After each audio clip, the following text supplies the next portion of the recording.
Hey, how's it going? This is Chad from Screw Attack. This is Charles Margolis, Little Miss Gamer. My name is Megan. Tim Ekibus of X-Strike Studios. Hi, I'm Josh of the Megas, and Here with Greg of the Megas. I'm MC Deathbear. This is Dan from Arm Cannon and also Metroid Metals. Nettie Levrod. Lord Cat. This is Chad from PBC Productions. This was my first MAGFest. This is the 6th MAGFest. This is my 4th year.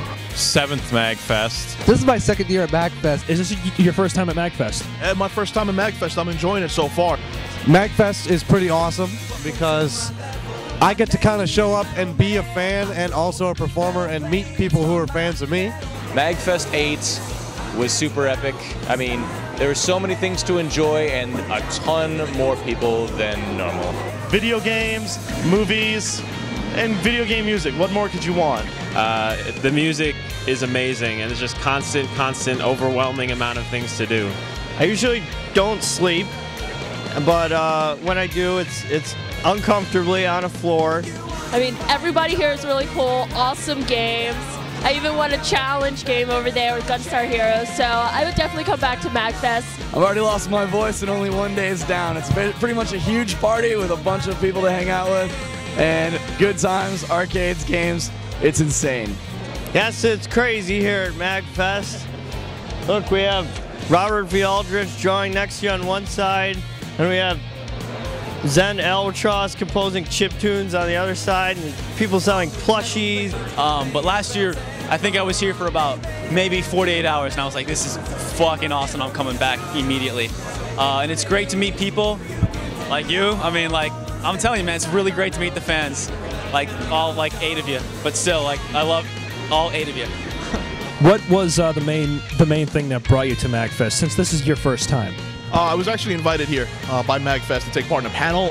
well, we love MAGFest because all of us that rarely see the light of day get together for a few days and get to hang out, play vids, and listen to music. It's an event that, out of all the conventions that I go to, it's the one I definitely look forward to the most every year, just for the kinds of events and the kinds of vendors and guests that they have here. If you're a gamer, if you like video games, you should be here. You know, I met John St. John, the voice of Duke Nukem. I forgot what I was going to say. You know, just sitting there talking to him and finding out that this guy is sitting there talking with me about everything and nothing at all. Who are you excited to see or excited to play? Oh, boy. You know, I'm really excited to go to sleep soon. I love playing video games. So you know, I'm going to be playing as much as humanly possible. In terms of games, I got to play Ghouls and Ghosts. I got to play Centipede, and that was great. That was fun. And going inside soon to play some Modern Warfare 2, hopefully. Awesome concerts, especially Arm Cannon. The music here is fucking incredible. You have an Arm Cannon t-shirt on. That was one of my main reasons for coming here. I want to see their show tonight. Arm Cannon rocked our faces off. We put things on our head. I can play games any time of the year, but when I come to MAGFest, I know it's a special time, and I'm going to hang out with my friends who also love to celebrate gamer culture and buy some sweet plushies and, you know, grab some t-shirts. Glasses. This is going to make me look more intellectual. It's very important at MAGFest to keep your nutrition up as well, because there's a lot of crap to eat and there's a lot of stuff to drink. Well, I'm wearing 2 pairs of glasses. So you need a lot of energy to walk around and keep up with all these crazy people and go to all the events and all the panels, because they are all day and all night. MAGFest is 24 hours. And this makes me feel really drunk. I just saw the Mega Man movie, a 101-minute cut of it, and the final movie is going to be 120 minutes. It's 4 months from completion, but we got to see the whole thing here. The director and 2 of the producers were here talking kind of about the whole process. There's sensations going through my brain now. Is that the banana? Oh. You know, you can't get this on Xbox Live. You can't experience playing and playing you versus me, going at it 1v1 right on each other and talking smack the entire time. I mean, you can get the smack thing, but you see it's mostly like 12-year-olds, you know what I mean, like on Xbox Live. I was like, what could be cold? Here, when you talk smack, this isn't the internet. You have to look your opponent in the face and you gotta say, hey man, I just kicked your ass, or hey man, I just got my ass kicked. You know, and I love that. Today I was in the video room. I watched PBC's video their new documentary on puppets that's coming out.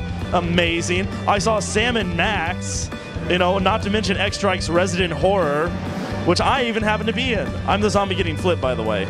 I'm about to see Sid Meier, the guy who the name behind the whole Civilization series. He's here. He's going to give a talk for an hour. I've been having amazing times at this convention. I go probably to 20 to 30 conventions in a year, and MAGFest, without a doubt, has always been at the top of my list.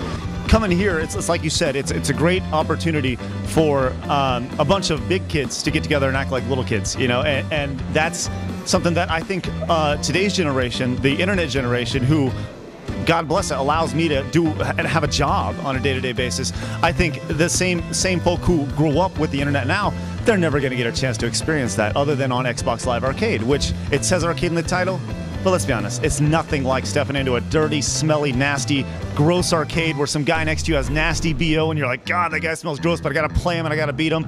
And you know, you're playing him on Mortal Kombat and he just smells gross, but he's using Kano and you can't beat him and you're like, God, how am I gonna beat this guy? You can't replicate that. You can't replicate that on Xbox Live Arcade. You know, you gotta come and you gotta experience something like this.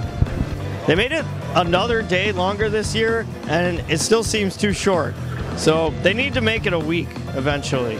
Last year, I was like, ooh, I'm excited to come to MAGFest. This year was an absolute necessity, and next year is going to be even more of a necessity, and so on and so forth. By like MAGFest, like 15, we just we'll go home for a weekend for 5 days, and then come back to MAGFest. That'll be life. Z, why don't you tell us a little bit about PBC? Well, sure. PBC was started in December of 2006 by myself, Devin Riley, Chad Williams, and Brett Vanderbrook. Our first thing that we ever created was The New Adventures of Captain S, which was a sitcom. Basically, it's an amalgamation of Superhuman Samurai Cyber Squad, Saved by the Bell, and Captain N. If all those shows got together and produced like a bastard love child, that would be The New Adventures of Captain S. So we created that show. It was 10 episodes, and we also did a Christmas special which featured James, the angry video game nerd, and that was very successful, and we've gone on to do a lot of different kinds of shorts featuring video games and puppets, and now we're doing a lot of episodes for my show, Little Miss Gamer, where I do video game reviews and talk about gamer issues and different things that affect gamer culture. And we're always looking to try and do new and different things. This year we screened a new documentary that PBC is working on. I've been working over the last 6 months. It's cataloging the National Puppetry Festival of 2009. Every 2 years, all the greatest puppeteers in America and this time the world come together and show off their pieces. And let me say that again. They come together and do awesome puppet shows, like the best puppet shows in the country, in the world are there. We were there to document it, and I was, really happy we could do that. So we threw together a documentary, got some great feedback, actually, from a couple people who were there who were also filmmakers, like ourselves, and that's just totally invaluable. X-Strike Studios has been here as a company showing. This has kind of been our home base where we've shown off our movies. And premiered all our stuff over the course of the years. And we start the first con we sold at was MAGFest 3, where we had nothing but a River City Rumble DVD and a shirt. And now we got all kinds of stuff. Well, this year I got my panel. So I've done kind of web chats and stuff in the past, but like face to face with the fans doing questions, that's a lot of fun. Also, to meet like Chad and Brett and to see again and to see Craig, and it's really cool to run to a bunch of people and old friends I made last year. So I still call people that I haven't bumped into yet, and I still have some scores to settle. But really, man, it's just there's so much to look forward to and so much to do. I'm just looking forward to being a fucking nerd for 4 days straight. I'm a street artist from Ithaca, New York, and this is all my original artwork. These are all Lego pieces made to be pixel art. They're all heavily mounted, so you can hang it up and stuff. If possible, what is your next episode going to be of Until We Win? Well, I've taken a little hiatus for the Christmas holiday and the New Year holiday, and as soon as I get back from MAGFest, the next episode will be Iron Sword, Wizards and Warriors 2. No, yeah, Iron Sword. I unfortunately I've never played that game, but I have seen the gameplay and everything. It looks very slow and very difficult to get used to.